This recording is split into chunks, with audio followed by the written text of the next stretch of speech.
नाशिकमधल्या खड्ड्यांमुळे मोठ्या प्रमाणात रस्ते अपघातात नागरिक त्या ठिकाणी खरंतर जखमी झालेले होते। अनेकांचा जीव देखील गेलेला होता आणि अशा वेळामध्ये नाशिकमधले खड्डे जे आहेत ते दुरुस्ती करण्याचं काम देखील एका बाजूला प्रशासनाकडून केलं जात होतं। लोकप्रतिनिधी देखील त्या ठिकाणी या सगळ्या रस्ते खड्डे जे आहेत ते बुजवण्यासाठी त्या ठिकाणी पाहणी दौरे करत होते आणि असं असताना नाशिकमधले भाजपचे जे नगरसेवक आहे अमोल दिनकर पाटील हे देखील रस्त्यांचं काम ज्या ठिकाणी सुरू होतं त्या ठिकाणी रात्रीच्या वेळी पाहणीसाठी गेलेले होते आणि त्या दरम्यान त्यांना जेसीबीचा धक्का जो आहे त्यांच्या पायाला लागलेला होता आणि मोठ्या प्रमाणामध्ये ते त्या ठिकाणी जखमी देखील झालेले होते। आज खरंतर महासभेच्या निमित्ताने अमोल दिनकर पाटील हे व्हीलचेअरवर खरंतर सभागृहामध्ये आलेले आहेत। आपण त्यांच्याशी बोलण्याचा प्रयत्न करू।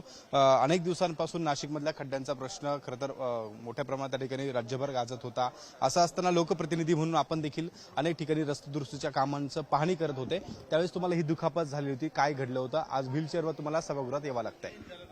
ॲक्च्युली आपण बघितलं मागच्या महासभेमध्ये की 6 जूनला आमच्या प्रभाग क्रमांक 9 मधील प्रवीण गायकवाड जे रिटायर्ड आर्मी होते त्यांचा त्या ठिकाणी पडून खड्ड्यात ते मृत्युमुखी पावले होते आणि पुन्हा 4 जुलैला कार्बन नाका त्या ठिकाणी मोठा पॉटहोल पडला होता। त्या ठिकाणी सर्व संबंधित अधिकारी त्या ठिकाणी आलेले होते आणि 5 जुलैला असाच प्रकारचा खड्डा छत्रपती शिवाजीनगर महादेव मंदिर पडल्यानंतर नागरिकांनी मला संपर्क साधल्यानंतर मी 5 वाजता सर्व अधिकाऱ्यांना इंटिमेट केला, परंतु कुठल्याही प्रकारचा रिस्पॉन्स न मिळाल्यामुळे त्या ठिकाणी रात्री 9 वाजेपासून 12:30 वाजेपर्यंत त्या ठिकाणी आम्ही कार्यरत होतो। पुन्हा अशी घटना घडू नये, माझा जो भाग आहे कामगार वस्ती आहे।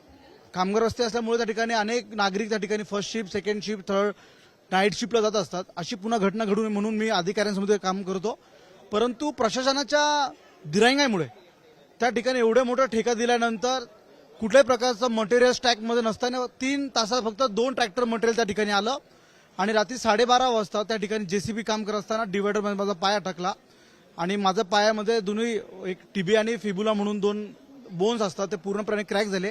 2 सर्जरी माझ्या या पायावरती शस्त्रक्रिया पार पडल्या, परंतु प्रशासनाचा जे काही दिरंगाई आहे आपण बघितलं। नाशिक महानगरपालिकेची निवडणूक लागल्यापूर्वीच हे सर्व ठेके त्या ठिकाणी अलॉट झालेले होते, परंतु कामाची गती आपण बघितलं असेल अतिशय धीमी असल्यामुळे त्या ठिकाणी नागरिकांना, पूर्ण नाशिककरांना या प्रशासनामुळे त्या ठिकाणी दिरंगाई आपण बघितलं। 6 मृत्युमुखी पडले त्या ठिकाणी नागरिक आणि माझ्यासारखे शेकडो पेशंट आपण आजही दवाखान्यामध्ये ऍडमिट आहे। मला वाटतं प्रशासनाने याच्यामध्ये आपण त्यांना प्रश्न विचारला पाहिजे की आपण कुठल्या प्रकारच्या याच्यावरती जलद गतीने काम करू आणि ठेकेदारावरती आपण कारवाई करणार आहे। तर कुंभमेळा मंत्री गिरीश महाजन यांनी देखील तुमची भेट घेतलेली होती, त्यावेळी नेमका काय प्रकार घडलेला? ऍक्च्युली गिरीभाऊ महाजन घरी येऊन गेले, माझी भेट घेतली, परंतु याच्यामध्ये भारतीय जनता पार्टी व गिरीभाऊंची कुठल्याही प्रकारचा रोष नाहीये, कारण की हे महानगरपालिकेची निवडणूक लागल्यापूर्वी प्रशासकीय राजवटीमध्ये हे ठेके सर्व त्या ठिकाणी अलॉट केलेले आहे, म्हणून प्रशासनाने ठेकेदारांना याच्यामध्ये त्याच्यावरती कारवाई केली पाहिजे। कॅमेरामन किरण कटरेचा शुभम बोडके, एबीपी माझा, नाशिक। एबीपी माझा, उघडा डोळे बघा नीट।